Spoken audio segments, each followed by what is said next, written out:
दीप्त्रे ज्वाला परिवृताय सर्वारिष्टविनाशाय सर्वसम्पत्कराय सर्वदिक्शोभनकराय सहस्रज्वालाय परमात्मने परब्रह्मणे परञ्ज्योतिषे हुं फट् स्वाहा।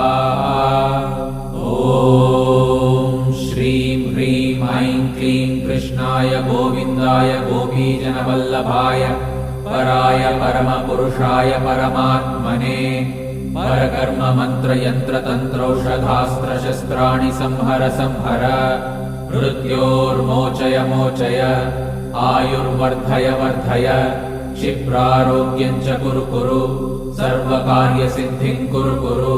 ॐ नमो भगवते महासुदर्शनाय दीप्त्रे ज्वाला परिवृताय सर्वारिष्टविनाशाय सर्वसम्पत्कराय सर्वदिक्शोभनकराय सहस्रज्वालाय परम